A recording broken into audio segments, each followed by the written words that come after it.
Assalamualaikum warahmatullahi wabarakatuh. Innal hamdalillah nahmaduhu wa nasta'inuhu wa nastaghfiruh wa na'udzu billahi min syururi anfusina wa min sayyiati a'malina. Man yahdihillahu fala mudhillalah wa man yudlil fala hadiyalah.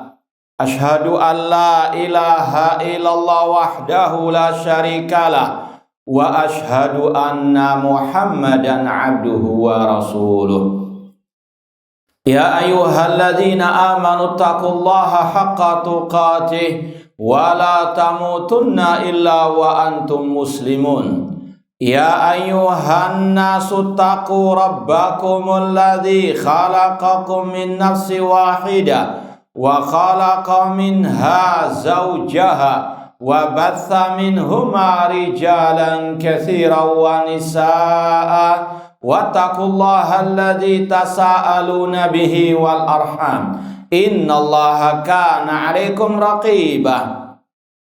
Ya ayyuhalladzina amanu taqullaha wa qulu qawlan sadida yuslih lakum a'malakum wa yaghfir lakum dhunubakum wa man yuti'illaha wa rasulahu faqad faza fawzan 'azima. Amma ba'd, fa inna asdaqal hadits kitabullah wa khairal hadi hadi Muhammadin sallallahu alaihi wasallam wa syarrul umuri muhdatsatuha wa kullu muhdatsatin bid'ah wa kullu bid'atin dhalalah wa kullu dhalalatin finnar. Ma'asal muslimin, ikhwani fillah wa akhwati, bapak-bapak, ibu-ibu, saudara-saudariku rahmani wa rahmakumullah.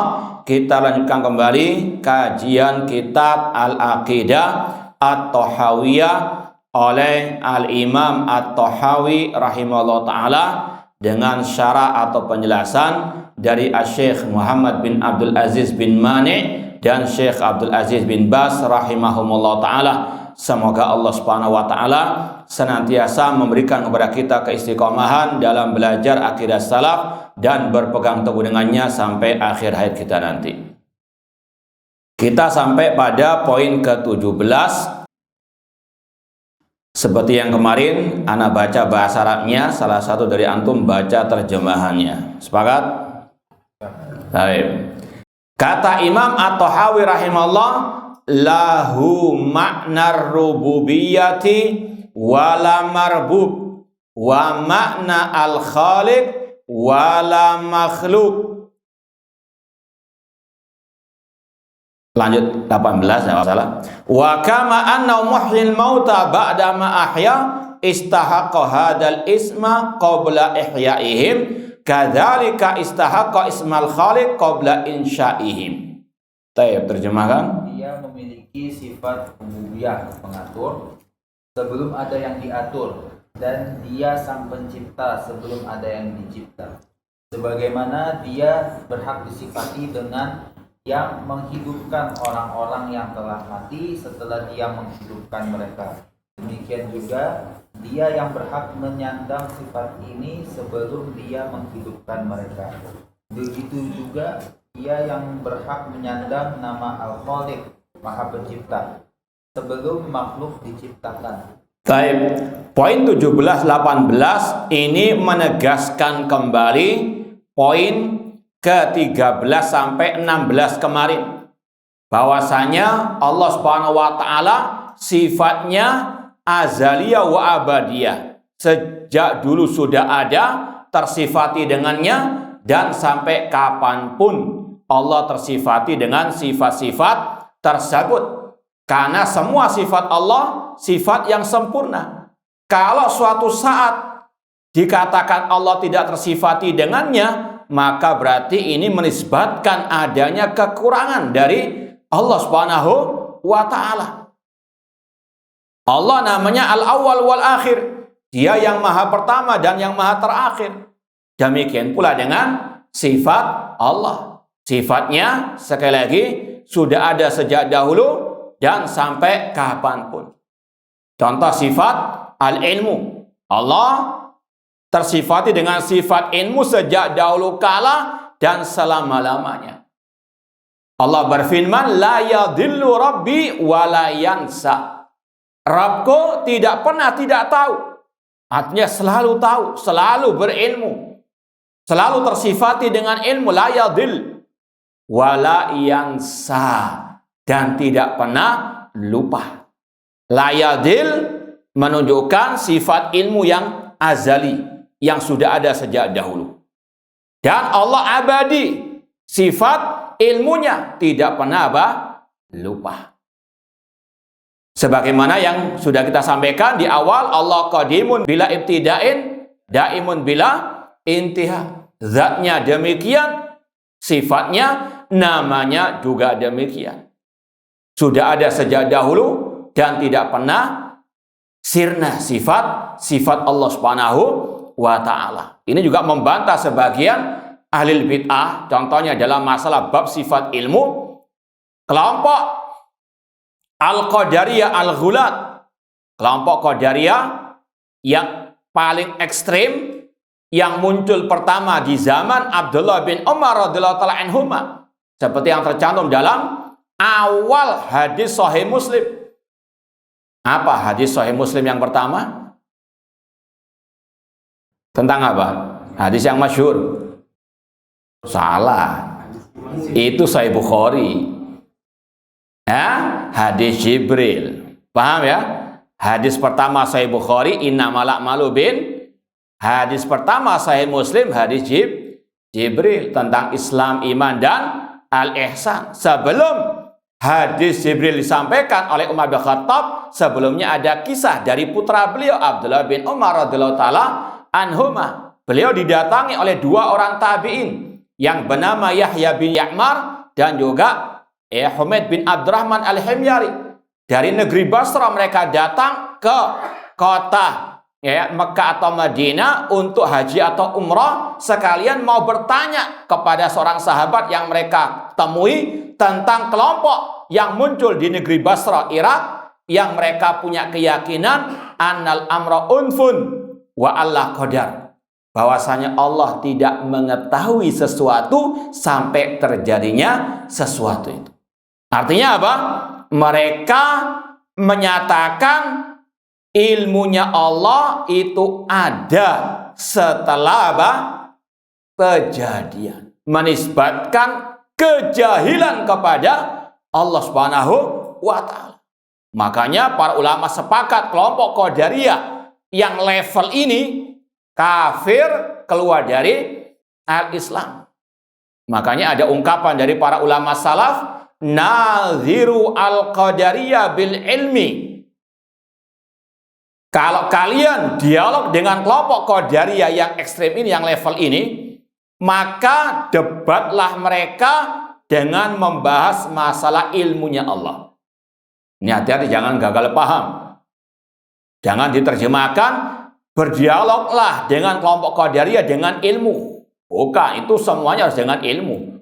Debat dengan yang punya syubhat, yang punya kesesatan, penyimpangan, ya semua harus dengan apa? Cuma kata-kata debatlah, berdialoglah dengan kelompok Qadariyah bil ilmi, maksudnya kata para ulama, debatlah mereka tentang pembahasan ilmunya Allah. Fa in aqarru khusimu, jika mereka mengikrarkan tentang ilmunya Allah yang azali, yang sudah ada sejak dahulu dan yang sampai kapanpun, maka mereka terbantahkan, kalah dalam dialog kalau mereka meyakini tentang ilmunya Allah. Wa in ankaru kafaru, jika mereka mengingkari ilmunya Allah yang azali, yang sudah ada sejak dahulu, maka mereka kafir. Paham? Jadi sekali lagi, tidak boleh mengingkari satupun dari sifat Allah yang azaliyun ataupun abadiyun. Semua sifat Allah sudah ada sejak dahulu kala dan selama-lamanya. Dengan perincian yang kemarin. Sifat apa? Subutiyah ada dua, Zatiyah dan juga Fi'liyah. Paham ya? Nah, Kemudian ditegaskan di sini kata Imam At-Tahawi rahimahullah, lahu makna rububiyati wala marbub wa makna khaliq wala makhluk. Di footnote, nggak tahu antum ada enggak footnote-nya? Ada ya. Ini dibawakan di sini untuk menjelaskan makna yang alhamdulillah sudah diterjemahkan sama dengan yang di sini. Kata pensarah At-Tahawiyah, annallaha ta'ala mausufun bi annahu ar-rabb qabla an yujada marbub. Makna poin ke-17, Allah Ta'ala tersifati dia sebagai ar-rabb. Nama Allah ar-rabb, sifatnya ar-rububiyah. Kalau mau ringkasnya apa makna ar-rabb? Rabbul alamin, yaitu Allah al-khaliq, al-mudabbir, al-malik.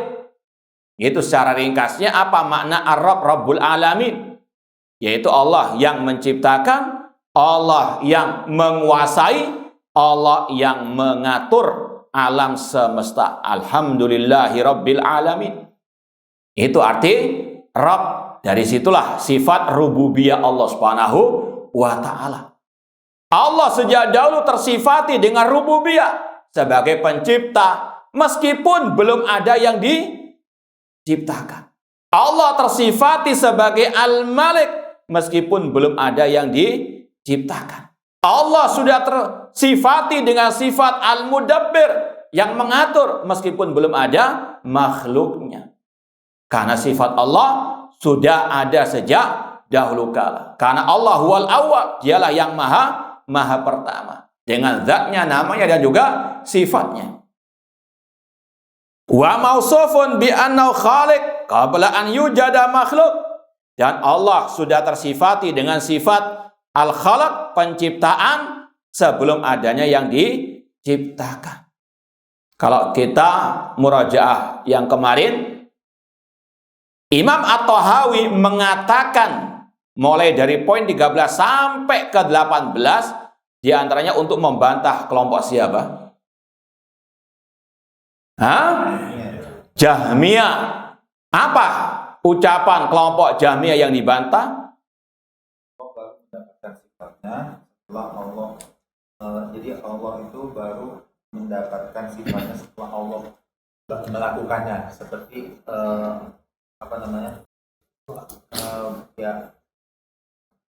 kalam. Jadi Allah itu baru mendapatkan sifat kalam itu setelah Allah Ya, nah husnullah saja. Antum sebenarnya paham dalam hati, cuma ngutarakannya agak iya.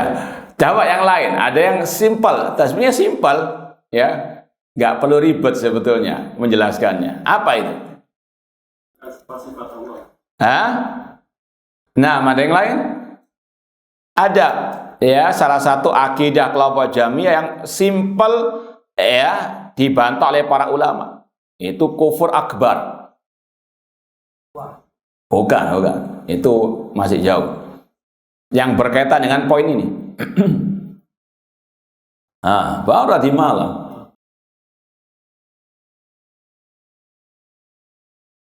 Nah, yang intinya kelompok Al-Jahmiyah mengatakan nama Allah itu makhluk. Itu yang simpel. Paham? Artinya Allah dahulu tidak punya nama, tidak punya apa? Sifat. Setelah Allah menciptakan makhluk, baru Allah punya nama Al-Khaliq dan nama-nama yang lain. Paham?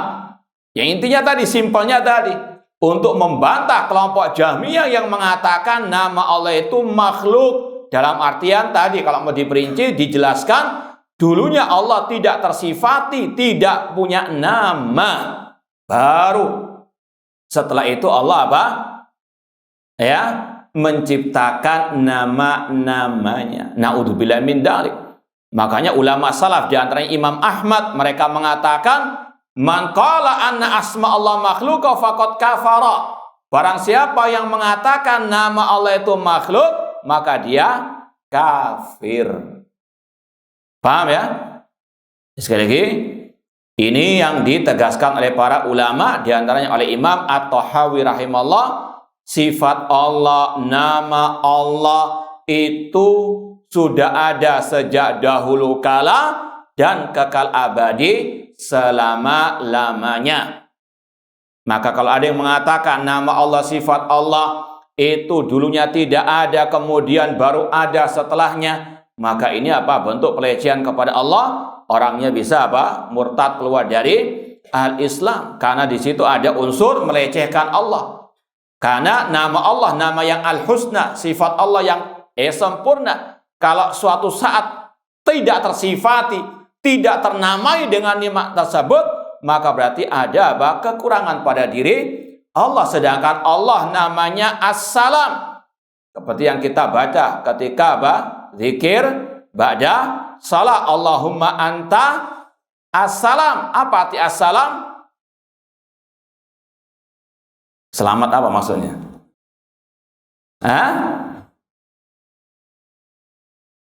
Jangan ragu-ragu. Ahsan. As-salam artinya alladzi yaslam min kulli aibin wa naqsin. Makanya kalau antum zikir itu ya selayaknya dipahami. Jangan hanya ucapan di bibir saja tanpa dipahami oleh hati. Allahumma anta salam artinya alladzi yaslam min kulli aibin wa naqsin. Allah adalah zat yang selamat, yang tersucikan dari segala aib dan kekurangan. Di antaranya, tidak mungkin Allah tidak tersifati suatu saat dengan sifat-sifat yang mulia tersebut. Semua sifat Allah mulia dan Allah senantiasa tersifati dengan sifat-sifat tersebut. Paham, Tom? Paham? Sudah sarapan belum? Sudah ya? Iya, barangkali belum sarapan. Nanti alasan iya belum sarapan, nggak bisa jawab. Nggak ada alasan ya, sudah ya? Baik. Lanjut poin 18, ini sama dengan poin sebelumnya. Wa kama anna muhyil mauta ba'da ma ahya. Sebagaimana Allah itu disebut sebagai zat yang menghidupkan orang yang mati, setelah Allah menghidupkan mereka, dia istahaqqa hadal ism, berhak mendapatkan nama tersebut qabla ihyaihim, sebelum Allah menghidupkan mereka. Allah sudah tersifati sebagai yang menghidupkan yang telah mati sebelum Allah menghidupkan dan setelah Allah apa? Menghidupkan. Paham? Seperti tadi, Allah sudah dinamakan Al-Khaliq, sifatnya Al-Khalaq sebelum adanya makhluk. Demikian pula dia dinamakan Al-Khaliq, tersifati dengan sifat Al-Khalaq setelah Allah menciptakan.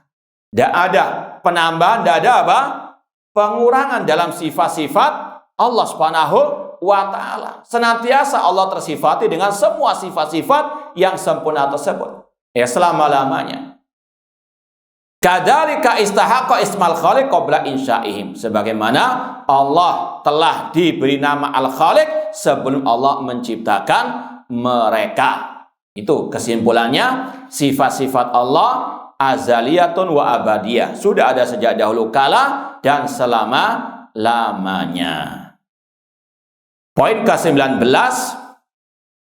Dzalika bi annahu ala kulli syai'in qadir. Yang demikian itu karena Allah Maha Kuasa atas segala sesuatu. Dalil tentang Allah ala kulli syai'in qadir sangat banyak sekali. Di antaranya surat Al-Hadid ayat yang kedua. Sabbahalillahi ma fis samawati wa ma fil ar wa huwal azizul hakim lahu mulkus samawati wal ar yuhyi wa yumit wa huwa ala kulli syai'in qadir. Kalau antum baca surat Al-Hadid, insya Allah itu sebagai dalil atas pembahasan yang sudah kita lewati, terutama tadi malam. Itu dalil-dalilnya sudah ada di awal-awal surat Al-Hadid.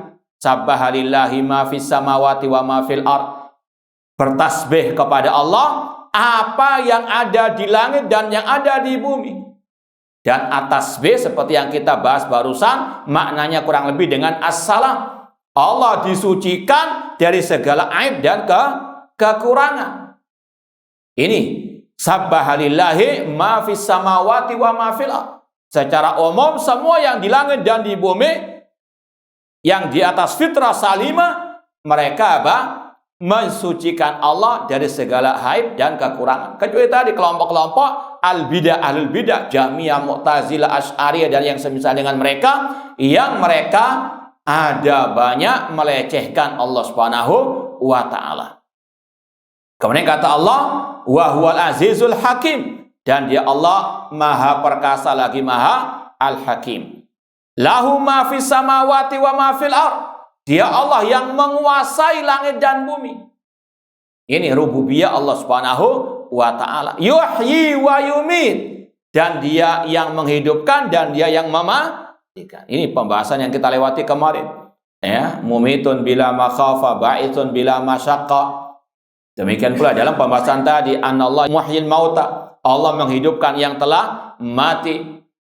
Kemudian kata Allah di akhir ayat kedua, wa huwa ala kulli syai'in qadir, dan dia maha kuasa atas segala sesuatu. Ayat yang berikutnya, huwal awwalu wal akhir. Tolong kalau bisa buka lagi surat Al-Hadid, ya, itu semuanya menegaskan atau sebagai dalil tentang apa yang disampaikan oleh Imam Thahawi dalam bab ini. Wa huwa ala kulli syai'in qadir, dan dia maha kuasa atas segala sesuatu. Syekh Muhammad bin Abdul Aziz bin Mani mensarah ucapan ini. Sudah kita mungkin sampaikan metode Syekh Muhammad bin Abdul Aziz bin Mani ketika mensarah akidah Thahawiyah tidak per poin disarah. Dan itu memang kalau antum pernah ikut majelis ulama terkadang demikian. Yang dirasa sudah dipahami, mereka cuma baca saja. Paham? Karena yang hadir para penuntut ilmu yang sudah sudah matang lah istilahnya. Kalau kita kan masih telur setengah matang ya. Itu masih setengah, ini masih seperempat atau mungkin. Ya, makanya kalau kita sendiri ya perlu kita per poinnya. Begitu ya? Atau nggak usah yang disarah, kita tinggalkan saja atau gimana? Kayak metode Syekh di sini. Nah, insya Allah, nah ya, likuli makomin makol. Kata para ulama, setiap kondisi ada ya istilahnya sikap yang ya tersendiri. Ya, para ulama di majelis mereka ketika ya memang tadi para tulabul ilmi yang hadir itu memang mereka dianggap sudah mumpuni. Disarah yang kelihatannya butuh syarah karena mungkin ada syubhat atau yang lainnya. Adapun yang kelihatannya jelas-jelas mereka lewati, mereka baca saja. Paham insyaallah ya? Nah, namun kita berusaha untuk mensarah meskipun dari ya sarah-sarah yang lain. Poin dzalika bi anna ala kulli syai'in qadir, yang demikian itu karena Allah Maha Kuasa atas segala sesuatu. Kata Syekh Muhammad bin Abdul Aziz bin Mani, ya, ana baca Arabnya, antum tolong baca terjemahnya. Qalu dzalika bi anna ala kulli syai'in qadir. Yaji'u fi kalami ba'din nas wa huwa ala ma yasha'u qadir. Wa laysa dzalika bisawab. Bali sawab ma ja'a bil kitab wa sunnah wa huwa ala kulli syai'in qadir li umumi masyiati wa qudratihi ta'ala. Tolong dibaca terjemahnya dulu. Perkataan beliau, hal itu karena dia maha kuasa atas segala sesuatu dan seterusnya. Ada sebagian orang yang mengatakan, dan dia maha kuasa atas apa yang dia kehendaki. Perkataan ini tidak benar. Tetapi yang benar adalah apa yang datang dari Al-Quran dan Sunnah As-Sunnah, yaitu dia maha kuasa atas segala sesuatu karena keumuman kehendaknya dan kekuasaannya. Baik. Jadi kata Syekh Muhammad bin Abdul Aziz Mani, ada pernyataan statement dari sebagian orang yang redaksinya itu menyelisihi redaksi ayat ataupun hadis Rasulullah SAW. Kalau ayat redaksinya, dan ini buahnya seperti yang kita sampaikan surat Al-Hadid ayat yang kedua, demikian pula surat Ali Imran 189, semua redaksinya wa huwa ala kulli syai'in qadir, dan dia maha kuasa atas segala sesuatu. Antum fokus pada kata-kata ala kulli syai', Allah maha kuasa atas segala sesuatu. Paham? Sedangkan mereka, orang-orang ini mengatakan Allah ala ma yasha, Allah maha kuasa atas apa yang dia kehendaki. Ini menyempitkan kekuasaan apa? Allah. Kata-kata ala kulli syai', Allah kuasa atas segala sesuatu, mereka sempitkan dengan kata-kata ala ma yasha. Allah maha kuasanya itu hanya atas apa yang dia kehendaki. Paham? Ini salah satu apa? Yang pertama, sudah merubah nas ayat ataupun hadis Rasulullah SAW. Yang kedua, konsekuensinya, kelazimannya tadi menyempitkan kekuasaan Allah hanya atas apa yang Allah apa? Kehendaki. Paham? Padahal lafadznya apa? Yang benar, Allah maha kuasa atas segala sesuatu, tidak dibatasi hanya pada yang Allah apa? Kehendaki. Nanti akan ada bantahan kenapa kok dibahas masalah ini. Karena ini merembet ya kepada pembahasan kesesatan kelompok Al-Mu'tazilah. Sebentar lagi akan kita baca. Cuma di sini kita sudah tahu beda lafaz ayat dengan ucapan mereka. Makanya ulama salaf, ulama ahli sunnah berusaha semaksimal mungkin dalam pembahasan akidah pakai ya redaksi ayat ataupun hadis atau ucapan salaf. Karena kalau dirubah-rubah bisa apa? Berbahaya, fatal akibatnya. Ya. Contoh yang baru viral misalnya, ada yang mengatakan pemimpin yang khianat tidak boleh ditaati. Paham? Sedangkan hadis Rasulullah SAW mengatakan, ketika ditanya oleh Hudzaifah bin Yaman tentang pemimpin yang zalim, yang tidak berhukum dengan hukum Allah, Rasul mengatakan isma' wa ati. Dengar dan apa? Sama atau enggak lafadznya ini? Nah, sama enggak dengan redaksi yang disampaikan oleh Pak Dokter? Mau pakai yang mana? Dokter atau Nabi?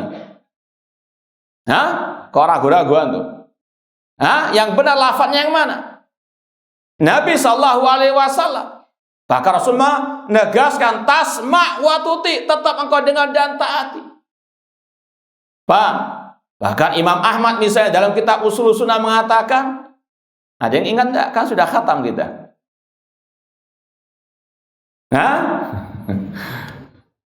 Sudah sarapan kan?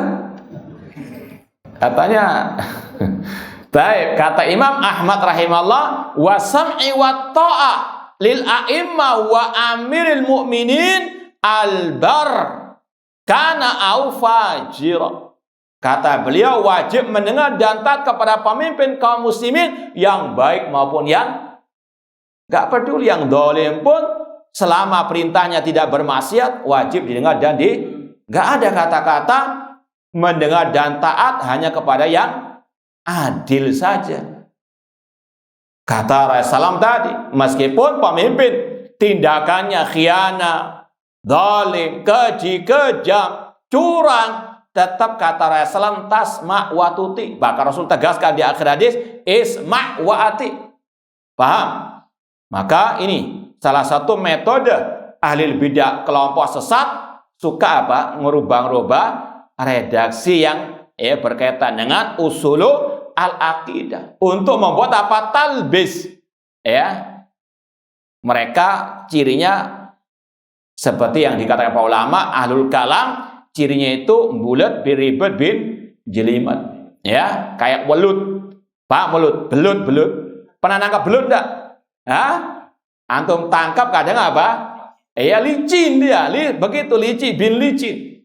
Pak, ya menggunakan kata-kata yang apa? Kalau istilah bahasa orang sekarang apa? Hah? Ambigu. Pak. Ya, seperti senjata ataupun pisau bermata dua. Bisa dipakai ke kanan, bisa untuk apa? Ke kiri. Dipegang ke kanan, belok ke kiri dia, dan seterusnya. Demikian. Ya, maka hati-hati. Maka ini yang dibantah oleh para ahli ulama. Harus tegas dalam pembahasan akidah, jangan apa? Samar-samar. Intinya, kata-kata Allah Maha Kuasa atas apa yang Dia kehendaki. Salah atau benar? Salah. Karena lafadznya Allah ala kulli syai'in qadir. Itu secara lafadz sudah beda. Yang kedua, konsekuensinya tadi. Kalau dikatakan Allah Maha Kuasa atas apa yang Dia kehendaki, berarti ada yang tidak Allah apa? Kuasai. Allah disempitkan kekuasaannya pada apa yang Dia kehendaki saja. Paham? Kemudian kita baca lagi berikutnya, ini konsekuensi yang ketiga berikutnya, khilafan li ahlil i'tizal alladzina yaqulun innallaha subhana lam yurid minal abdi wuqu'al ma'asi bal waqa'at minal abdi bi iradatihi la bi iradatillah. Coba dibaca. Berbeda dengan Mu'tazilah yang mengatakan sesungguhnya Allah tidak menghendaki terjadinya maksiat pada hambanya, tetapi itu terjadi dengan kehendak hamba itu sendiri, terlepas dari kehendak Allah. Baik, ini konsekuensi ucapan Allah Maha Kuasa atas apa yang Dia kehendaki. Contoh maksiat itu tidak dikehendaki oleh Allah secara syar'i. Betul enggak? Tapi secara kaunan, iradah kauniyah Allah menghendaki. Masih ingat enggak pembahasan iradah? Kan sudah kita bahas. Wala yakunu illa ma yurid. Poin ke-7. Ini sudah lewat 10 poin ini. Masih ingat enggak? Ada enggak pembahasan pembagian iradah? Ada nggak di catatan antum? Kalau nggak ada, anak mau sampaikan sekarang. Belum sampaikan atau belum ingat? Belum ada. Yakin? Baik. Kehendak Allah ada dua, atau kalau bahasa Arabnya iradah. Iradah Allah ada dua. Arada yuridu iradah. Kehendak Allah ada dua. Yang pertama iradah kauniyah. Iradah kauniyah.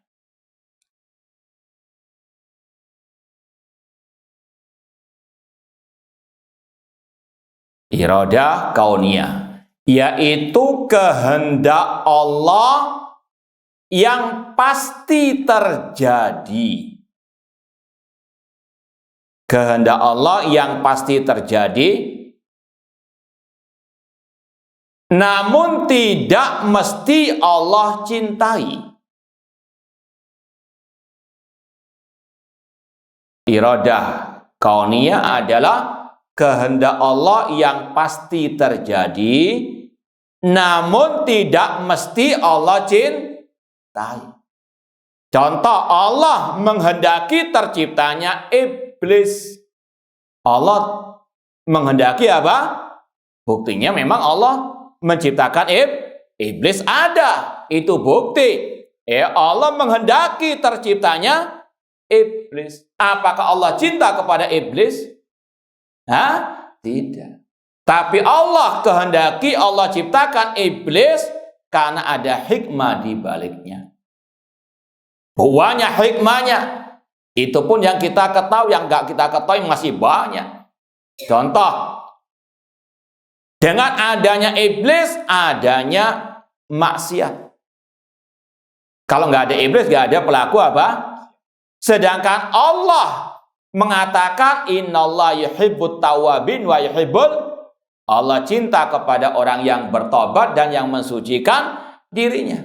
Kalau nggak ada pelaku maksiat, nggak ada yang tobat. Kalau nggak ada yang tobat, nggak nampak sifat Allah yuhibbut tawwabin. Paham?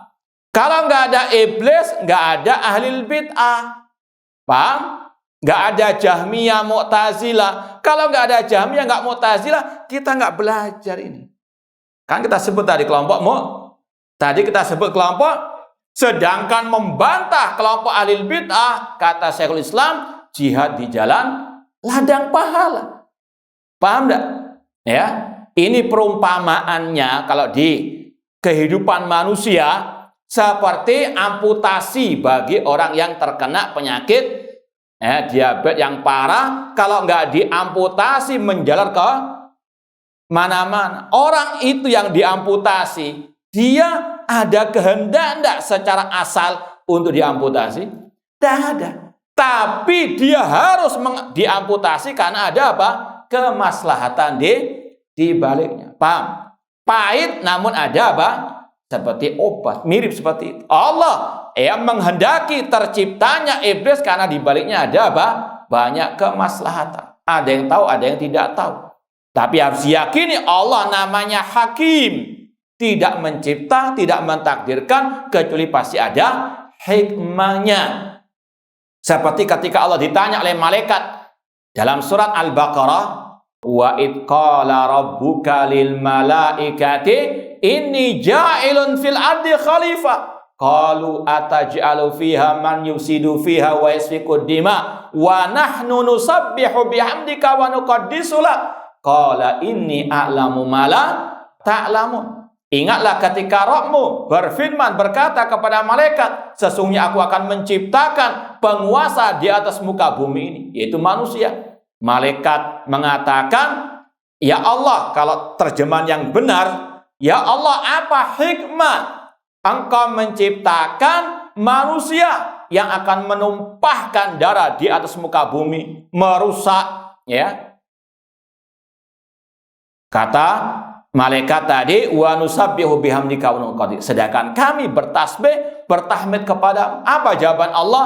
Inni a'lamu ma la ta'lam. Aku mengetahui apa yang kalian tidak ketahui. Di antaranya apa? Hikmah penciptaan orang-orang yang merusak menumpahkan darah tersebut. Allah ciptakan karena Allah tahu ada kebaikan di balik itu semuanya.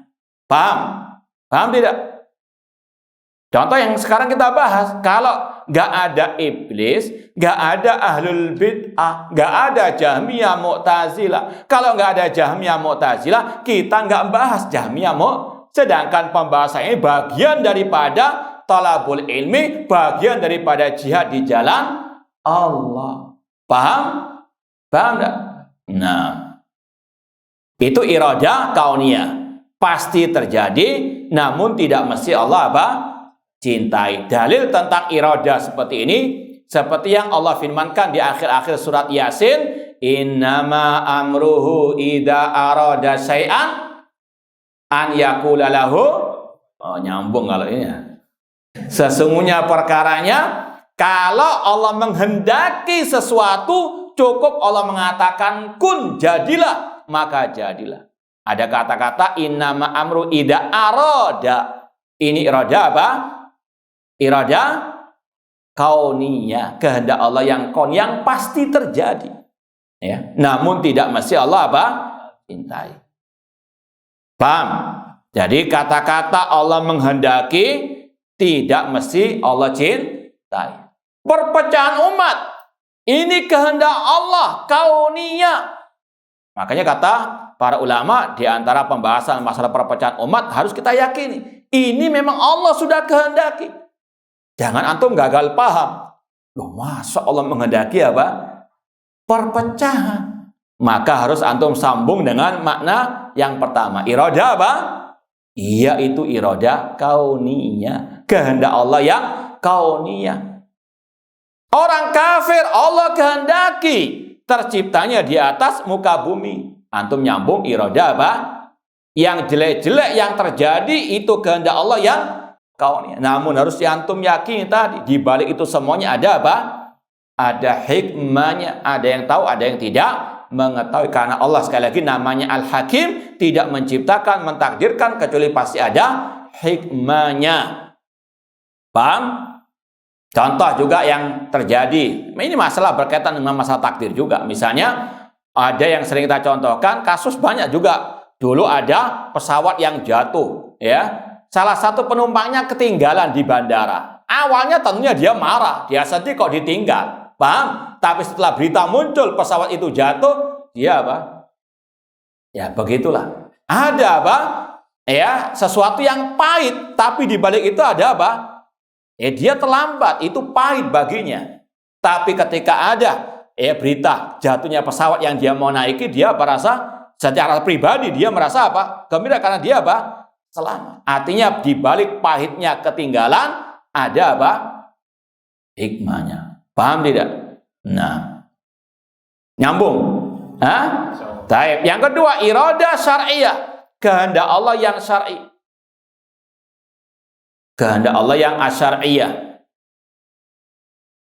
Kebalikan dari iradah kauniyah. Yang tidak mesti terjadi, atau definisinya kehendak Allah yang tidak mesti terjadi. Kehendak Allah yang tidak mesti terjadi, tapi kalau terjadi pasti Allah cintai. Kehendak Allah yang tidak mesti terjadi, namun kalau terjadi pasti Allah cintai. Contoh, Allah berfirman, ya ayyuhan nasu u'budu rabbakum. Wahai orang-orang yang beriman, ibadahilah Rabb kalian. Wa'budullah wa la tusyriku bi syai'a. Beribadalah kepada Allah, jangan berbuat syirik. Ini Allah menghendaki semua manusia bertauhid. Semua manusia diperintah oleh Allah untuk mengesahkannya dalam ibadah. Namun apakah manusia semuanya bertauhid? Gak terjadi apa yang Allah apa? Kehendaki tersebut. Ini namanya iradah apa? Syar'iyah. Tapi kalau ada yang bertauhid, pasti Allah cintai. Paham ya? Allah menghendaki manusia, kaum muslimin bersatu. Wa'tasimu bihablillah jami'an wala tafarraqu. Namun apakah manusia atau kaum muslimin bersatu? Sekarang itu utama? Tidak. Berpecah belah. Di baliknya ada hikmah untuk Allah membedakan mana ahlus sunnah, mana ahlul bidah, agar kita betul-betul istiqomah di atas tauhid dan sunnah Rasulullah SAW. Paham ya? Iradah syariah dan iradah apa? Kauniyah. Kita lanjut ucapan Syekh Muhammad bin Abdul Aziz bin Mani rahimahullah ta'ala, khilafan li ahlil i'tizal. Ini berlainan dengan kelompok Mu'tazilah yang mereka mengatakan Allah tidak menghendaki terjadinya maksiat dari hamba. Maksud dari kata-kata Allah tidak menghendaki di sini kehendak apa? Dalam redaksi Syekh di sini. Allah tidak menghendaki perbuatan maksiat dari hamba. Antum redaksinya baca yang teliti. Ini berkaitan dengan kelompok Mu'tazilah yang mereka mengatakan Allah tidak menghendaki terjadinya maksiat dari hamba. Apa maksud kata-kata mereka mengatakan Allah tidak menghendaki di sini? Syariah atau kauniyah? Syariah. Kalau kata-kata Allah tidak menghendaki kemaksiatan dari hamba, yang dimaksud di sini adalah iradah syariah, nggak ada bedanya dengan ahlu sunnah. Berarti Mu'tazilah sama dengan ahli sunnah, karena semuanya mengatakan Allah nggak menghendaki apa? Terjadinya kemaksiatan. Paham dari sini? Antum redaksinya baca ala lisan, sesuai dengan lisannya Mu'tazilah. Yang dimaksud dengan iradah di sini iradah kauniyah. Kata Mu'tazilah, Allah tidak menghendaki maksiat yang terjadi di atas muka bumi ini. Itu kata kelompok Mu'tazilah iradah kauniyah. Paham? Paham enggak? Yang diingkari oleh kelompok Mu'tazilah iradah apa? Kauniyah. Paham dari sini? Kalau yang dimaksud iradah syariah berarti sama dong dengan ahli sunnah. Ahli sunnah juga mengatakan Allah nggak menghendaki apa? Terjadi maksiat, iradah syariah. Namun yang dimaksud di sini, kelompok Mu'tazilah sesatnya itu menafikan kehendak Allah yang kauniyah. Kekafiran, kebid'ahan, kemaksiatan itu terjadi kata Mu'tazilah karena kehendak hamba semata. Tidak ada campur tangan kehendak Allah sama sekali. Mereka menafikan iradah apa? Kauniyah. Paham? Paham enggak? Jujur saja, enggak apa-apa. Hah? Kalau nggak paham, anak ulangi lagi. Coba kalau nggak ngaku kita tes. Baik. Kata Mu'tazilah, Allah tidak menghendaki perbuatan maksiat dari hamba. Itu iradah apa? Iradah kauniyah. Apa sih iradah kauniyah itu? Ya, kehendak Allah yang pasti terjadi meskipun tidak Allah apa? Cinta. Alhamdulillah. Baik. Kelompok Mu'tazilah mengatakan Allah tidak menghendaki kemaksiatan terjadi pada diri seorang hamba. Bal waqa'at minal abdi bi iradatihi. Bahkan mereka mengatakan maksiat terjadi itu murni kehendak hamba la bi iradatillah, tanpa campur tangan kehendak Allah. Mereka menafikan kehendak Allah yang apa? Kauniyah. Padahal Allah berfirman dalam akhir surat At-Takwir, wa ma tasyauna illa an yasha'allahu rabbul alamin. Tidaklah kalian berkehendak kecuali Allah berkehendak. Kehendak manusia di bawah kehendak Allah. Ahlus sunnah wal jamaah dalam masalah ini pertengahan antara kelompok Qadariyah yang menafikan kehendak Allah dengan kelompok Jabariyah yang menafikan kehendak manusia.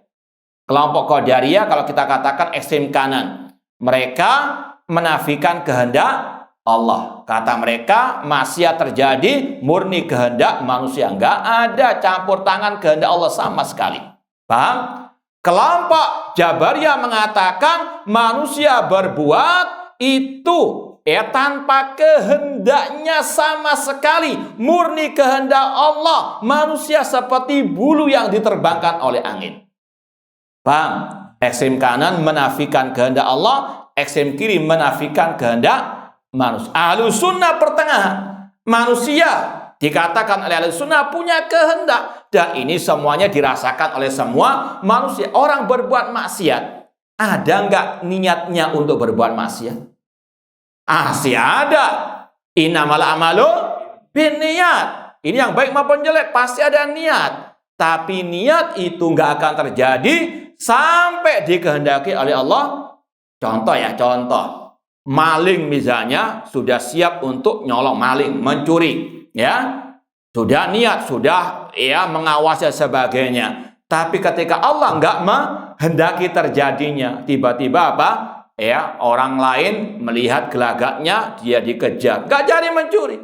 Paham? Sudah dia ada niat, tapi apa? Allah nggak menghendaki, nggak terjadi. Betul nggak? Bukan pengalaman ya. Na'udzubillahi min dzalik. Intinya tadi, nggak semua kehendak manusia terjadi, yang baik maupun yang jelek. Karena apa? Semuanya terjadi dengan kehendak Allah, tapi tidak menafikan kehendak manusia. Ahlus sunnah menetapkan kehendak manusia dan kehendak Allah, tapi kehendak manusia di bawah kehendak Allah. Paham sampai di sini? Coba kelompok Qadariyah sesatnya di mana? Menafikan kehendak iradah. Iya, mereka menafikan kehendak Allah. Paham?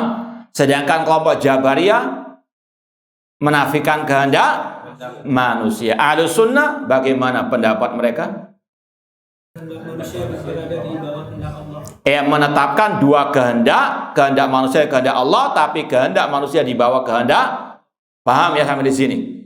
Ya, sekali lagi, ini bedanya Ahlus sunnah dengan Mu'tazilah. Mu'tazilah dalam bab takdir itu menafikan kehendak Allah. Makanya mereka dinamakan majusinya umat ini.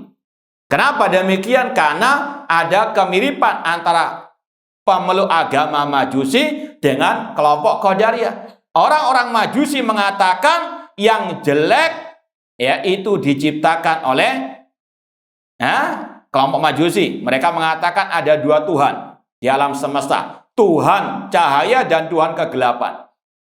Ya, kelompok agama Majusi punya keyakinan ada dua Tuhan di alam semesta. Tuhan cahaya dan Tuhan kegelapan. Tuhan cahaya yang menciptakan kebaikan, Tuhan kegelapan yang menetapkan adanya apa?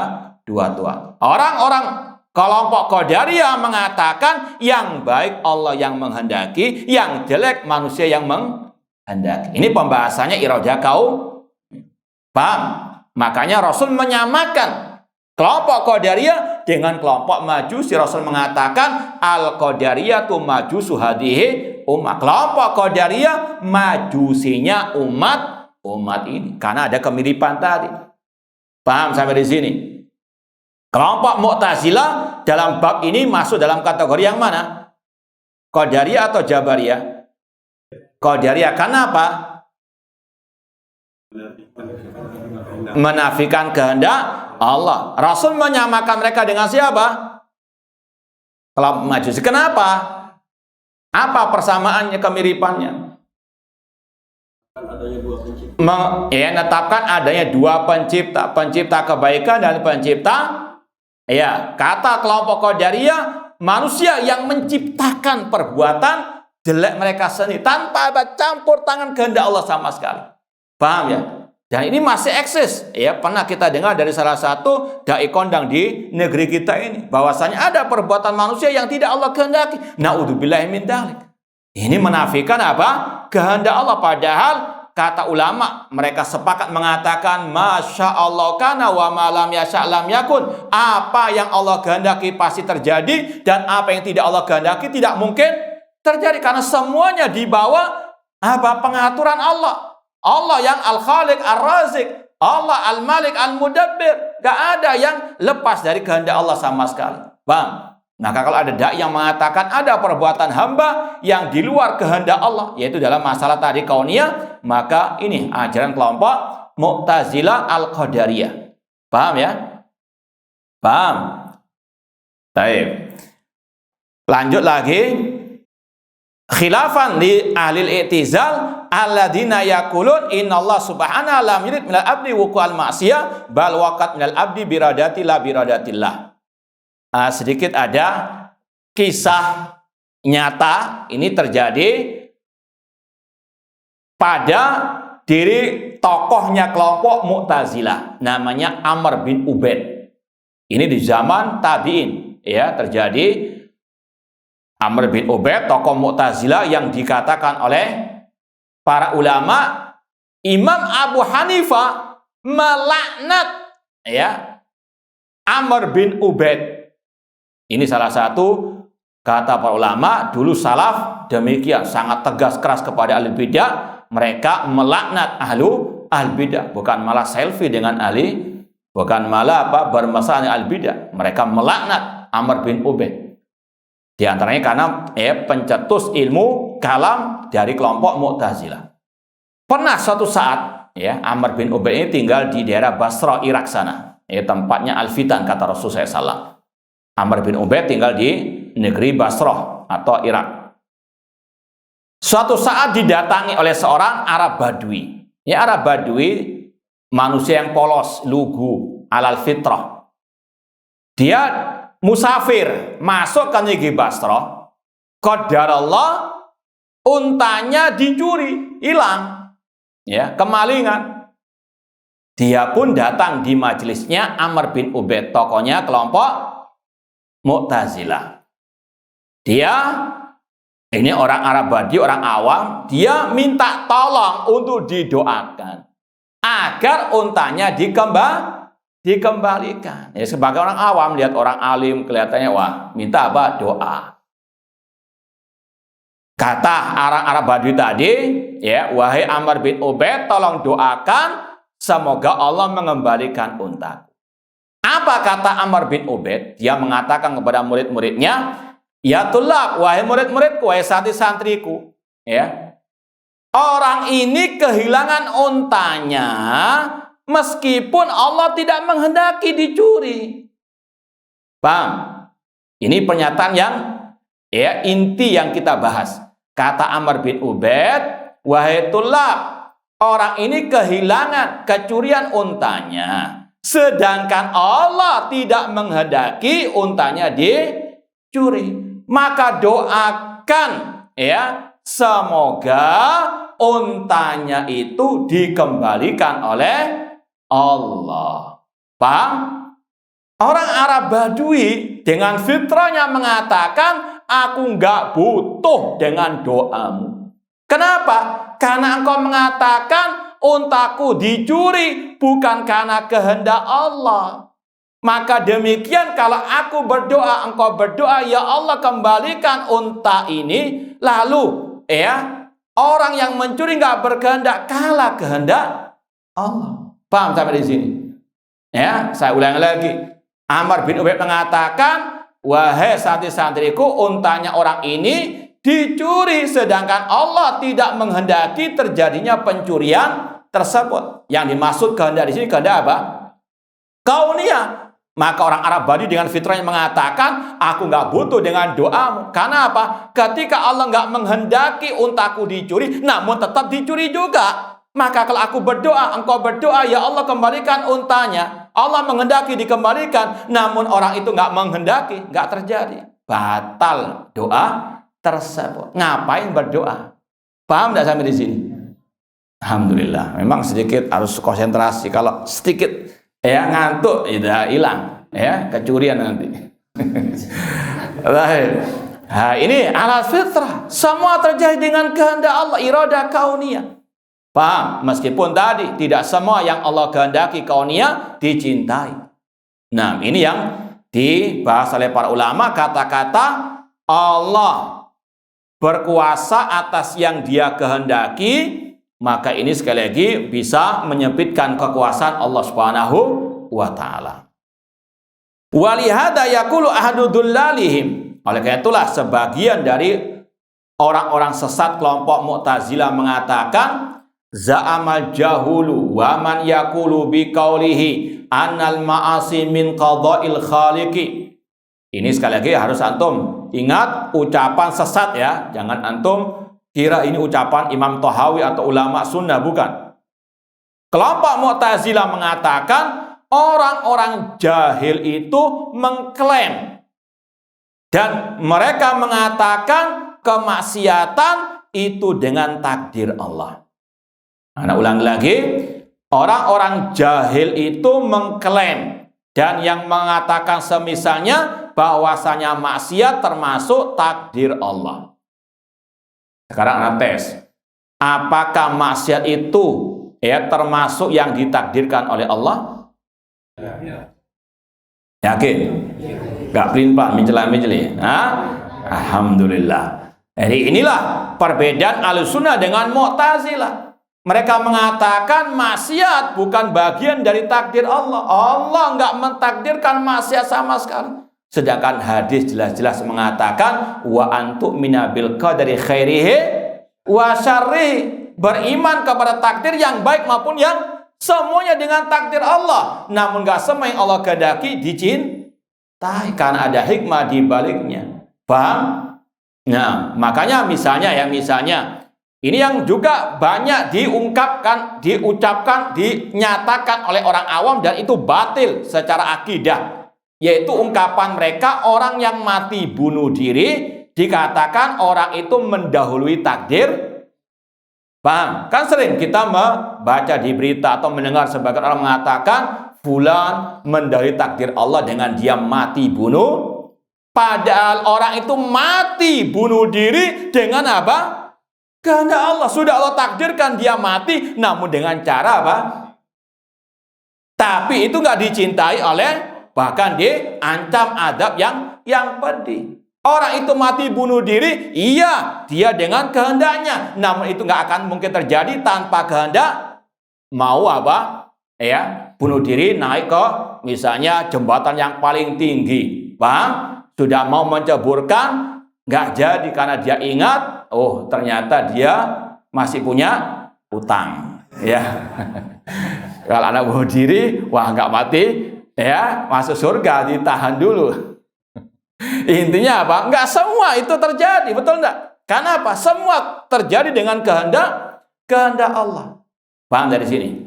Baik, ini bedanya Ahlussunnah al-Bidah al-Mu'tazilah dari bab ini. Kemudian dari sini antum tahu mereka Ahlul Bid'ah menuduh Ahlussunnah jahil. Paham? Padahal yang jahil siapa? Inilah dunia. Antum jangan heran. Yang hak dikatakan batil, yang batil dikatakan apa?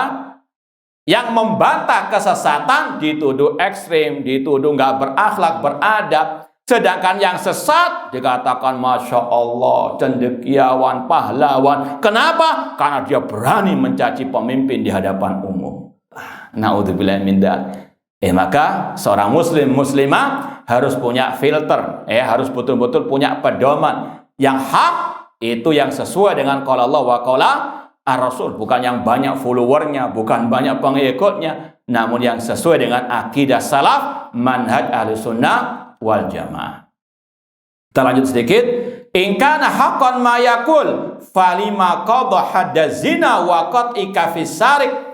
Kata kelompok Mu'tazilah juga, jika ucapan mereka benar semua dengan takdir Allah, maka mengapa Allah syariatkan hukuman rajam bagi pezina, potong tangan bagi pencuri. Ini syubhat mereka. Mereka Ahlul Bidah punya syubhat. Syubhat apa? Akliyah. Sesuai dengan logika, bukan qala Allah wa qala apa? Ar-Rasul. Masa pemimpin dolim ditaati? Ini syubhat akliyah, bisikan syaitan.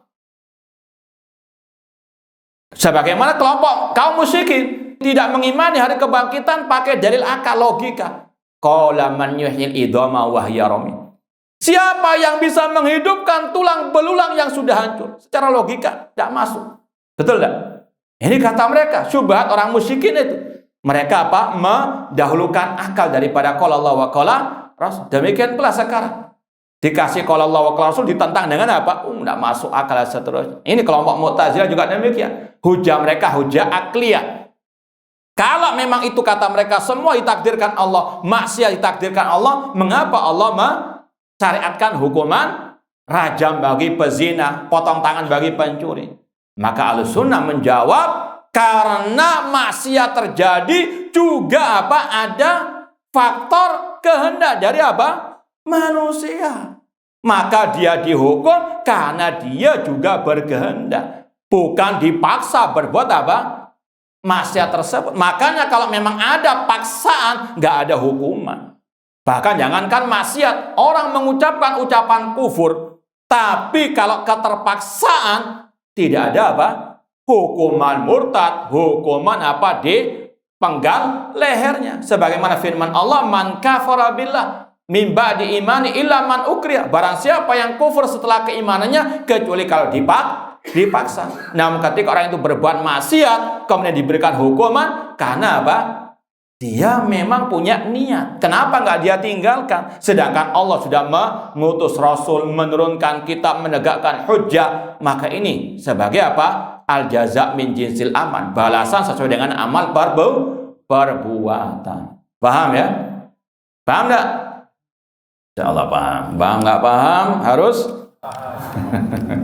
iya, memang kita maklumilah pembahasan akidah. Memang sebagaimana firman Allah, inna sanulqi 'alaika qaulan tsaqila. Sesungguhnya kami menurunkan kepada kalian ucapan yang tsaqil, yang berat memang. Butuh dimurajaah, butuh. Ini beda dengan pembahasan sakinah mawaddah wa rahmah, kajian-kajian hiburan. Paham ya?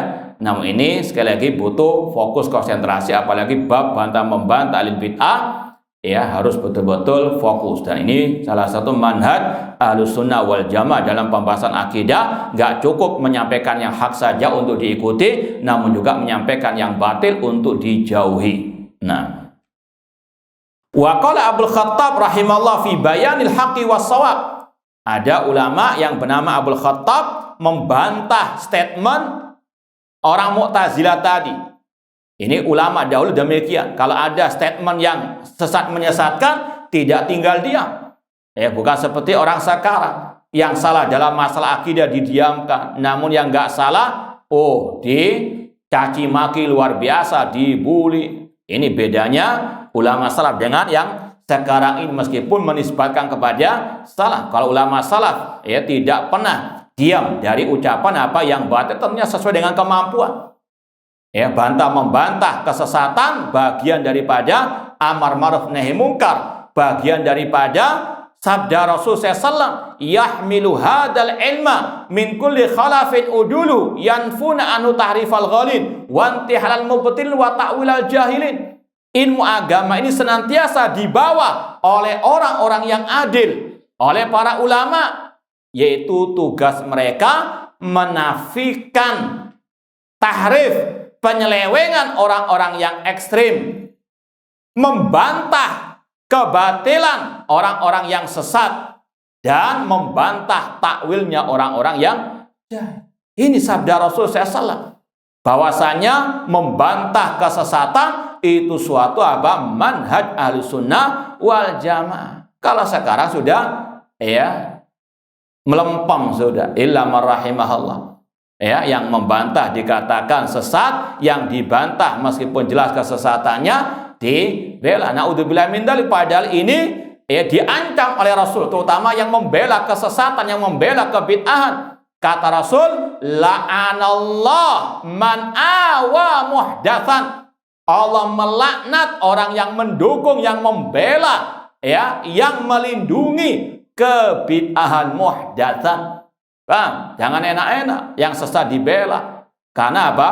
Ini golongannya, ini karena masih alma maternya. Naudzubillah min dzalik. La'anallah man awa muhdatsan. Allah melaknat orang yang membela kebid'ahan. Hati-hati. Kemudian dibantah oleh Abdul Khattab bait syair tadi. Kalau dulu bait syair dibantah dengan bait syair. Ini kalau ulama dulu, dengan ilmiah membantahnya. Mereka punya hujjah, meskipun sangat lemah, dibantah dengan hujjah yang ilmiah. Ilmu dibantah dengan ilmu, meskipun kita katakan itu sebenarnya bukan ilmu, syubhat. Syubhat dibantah dengan tulisan, dibantah dengan apa? Tulisan. Paham? Bukan tulisan dibantah dengan somasi, bukan. Paham? Bukan tulisan dibantah dengan apa? Gerakan bawah tanah, bisiki takmir, jangan ngundang si fulan karena dia suka membantah. Paham? Yang sesat nggak disuruh apa? Disingkirkan dari pengajian. Ini semuanya diputar balikan. Naudzubillahi min dzalik. Abdul Khattab membantah dengan bait syairnya, fa'af'alul ibad fakultu ma min khaliqin ghairillahi al-amjad. Perbuatan hamba, aku katakan tidak ada al-khaliq selain Allah Subhanahu wa ta'ala. Artinya yang menciptakan perbuatan hamba siapa? Allah, yang baik maupun yang jelek. Allah khaliqu kulli syai'. Allah yang menciptakan segala sesuatu. Wallahu khalaqakum wa ma ta'malun. Allah yang menciptakan kalian dan perbuatan kalian. Jelas Allah mengatakan semua perbuatan hamba makhluk ciptaan Allah. Kok kata Mu'tazilah itu bukan kehendak Allah, bukan ciptaan Allah? Naudzubillahi min dzalik. Makanya mereka disamakan oleh Rasul dengan siapa? Kelompok Majusi. Qalu, fahal fi'lul qabi muraduhu qultu al-irada kulluha li sayyidi. Mereka kelompok Mu'tazilah mengatakan perbuatan yang jelek itu hanyalah kehendak manusia. Maka aku katakan semua kehendak itu milik as-sayyidi, milik Allah Subhanahu wa ta'ala. Itu tadi, kehendak manusia di bawah kehendak Allah Subhanahu wa taala. Laulam yuridhu wa kana naqisa subhana an yujizahu ar-rada. Kalau seandainya perbuatan hamba maksiat atau yang lainnya bukan dikehendaki oleh Allah, itu maka bentuk kekurangan. Karena ada apa? Yang keluar dari kehendak Allah atau kehendak Allah dikalahkan oleh kehendak manusia. Maka Maha Suci Allah dari dilemahkan oleh hambanya. Seperti kisah orang Arab Badui tadi yang membantah Ammar bin Ubaid. Allah tidak menghendaki untanya dicuri, tapi kalah dengan kehendaknya berarti Allah apa? Lemah. Naudzubillahi min dzalik. Paham konsekuensi ucapan mereka? Menuduh Allah apa? Lemah. Kehendaknya dikalahkan oleh kehendak siapa? Makhluk. Naudzubillahi min dzalik. Wa hadil irada allati dzakaraha Abul Khattab fi su'al hiyal iradal kauniyah. Yang dibahas di sini irada kauniyah, lal irada kauniyah syar'iyah, bukan irada kauniyah syar'iyah. Baik, cukup sampai di sini. Kalau ada yang mau ditanyakan, tafadhol. Bisa, sebelum ada pertanyaan lewat itu, kita duduk. Assalamualaikum Ustaz. Ada. Assalamualaikum. Assalamualaikum warahmatullahi wabarakatuh. Lebih utama mana kita diam ataukah membantah ketika kita menemukan suatu kesesatan? Iya, yang pertama seorang harus tahu dirinya. Ya, yang pertama jangan mencari syubhat. Dengan apa? Apalagi sekarang, ya, lihat statusnya yang jelas-jelas sesat atau yang suka menebar syubhat. Itu yang pertama, jangan apa? Cari, kalau istilah orang Jawa, jangan cari molo, jangan apa? Cari penyakit. Itu yang pertama, ya. Jangan apa? Sok, kan membantah apa? Jihad. Yang sekarang sekali lagi kita harus tahu apa? Tahu diri. Fattaqullaha mastata'tum. Itu yang pertama harus pahami. Jangan mencari syubhat.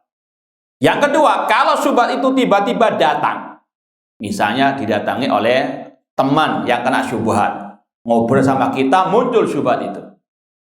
Sekarang ya kita lihat diri kita ini bisa ndak bantah, punya ilmunya ndak?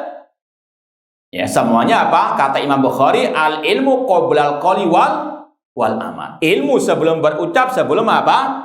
Beramal. Kalau kita merasa kita sudah punya ilmunya, di majelis kita sudah paham cara membantahnya, kita bantah. Contoh misalnya ada orang yang mengatakan tidak apa-apa mengingkari pemimpin di hadapan umum, ngeritik pemimpin di medsos tidak apa-apa. Padahal antum di kajian sudah mendapatkan apa? Jawaban. Boleh enggak? Mana dalilnya? Hah? Ya, paling enggak kalau antum nggak hafal, ya antum kasih kajian atau rekaman kajian ini dengarkan. Ya, atau paling enggak ada buku kasih, ada makalah ini. Bang, kalau antum sudah punya jawabannya bantah. Tapi kalau antum nggak punya jawaban atau tadi masih susah menyampaikan hujjah, lebih baik antum sudah jangan ngomong masalah ini, tinggalkan sudah. Ya, sesuai dengan apa? Kemampuan. Fattaqullaha mastata'tum. Tapi kalau antum paham itu sesat, antum bisa menjawab, jawab. Jangan naudzubillah min dzalik, seperti yang diucapkan oleh Abu Ali Daqqaq dari ulama salaf, as-sakit anil batil syaiton akhras.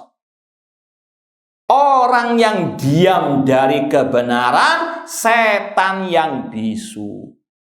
Mau jadi setan? Sudah setan apa? Naudzubillah min dzalik. Ini kalau memang mampu membantah, menjawab, bantah. Itu adalah bagian amar bin ma'ruf wa nahi an munkar. Itu ladang pahala. Itu jihad di jalan Allah Subhanahu wa taala.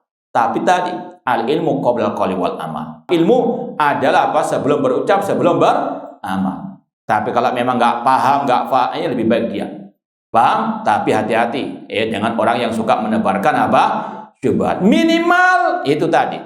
Antum kalau sudah tahu, ini jawabannya ada di postingan Ustadz Fulan, ini ada di rekaman kajian, kasih. Kalau itu teman antum, paham? Ya, sekali lagi, al ilmu qabla semua harus dengan al ilmu. Membantah bagian dari ibadah, bagian amar ma'ruf nahi munkar, itu butuh al ilmu. Kalau memang antum tahu ilmunya, laksanakan dengan ikhlas lillahi ta'ala, dan harus betul-betul sabar. Karena bab bantah membantah banyak musuhnya. Bang, banyak yang membuli ya dengan alasan hizbiyah tadi. Masa dokter dibantah oleh LC? Kayaknya apa, dokter malaikat, nggak mungkin apa salah. Wah, dia kan lebih senior. Masa senior apa kayaknya senior apa nggak pernah. Naudzubillahi min dzalik. Dalil-dalilnya apa? Dalil yang sangat jauh dari keilmiahan. Paham? Bukan dalil Ahlussunnah. Dalilnya ahli bidah. Dalil apa? Hizbiyah, fanatik, golongan. Paham? Nah, nggak dicermati mana yang sesuai dengan dalil, mana yang tidak sesuai dengan dalil, kemudian dibangun walak wal bara di atasnya. Paham? Nah, ada yang lain? Silakan. Assalamualaikum warahmatullahi wabarakatuh. Waalaikumsalam warahmatullahi wabarakatuh. Mohon nasihatnya untuk Iya. teman-teman yang sudah ngaji tapi masih memakai kaidah ambil buruk buang baiknya. Barakallahu fiik. Baik, kata para ulama ketika ditanya, ada seseorang yang dia bermajlis dengan ahli sunnah, ada pula yang bermajlis dengan ahli bidah. Kadang ikut sana, kadang ikut situ. Maka kata sebagai ulama salaf, huwa yurid an yusawi bil haqqi wal batil. Dia ingin untuk mencampur adukan, menyamakan antara yang hak dengan yang batil. Sedangkan wasiat ulama salaf mengatakan, inna hadal ilma dinun fanduru amman ta'khudna dinakum. Kata Muhammad bin Sirin dari kalangan tabi'in, ilmu agama ini adalah agama itu sendiri, maka selektiflah, perhatikanlah dari siapa Anda menimba ilmu tersebut. Kalau Anda sudah kena syubhat, naudzubillah min dzalik, susah keluar. Jangankan kita, ulama salaf, di antara tadi Muhammad bin Sirin, ulama tabi'in, didatangi seorang ahli bidah, ingin membacakan ayat kepada beliau nggak mau mendengar.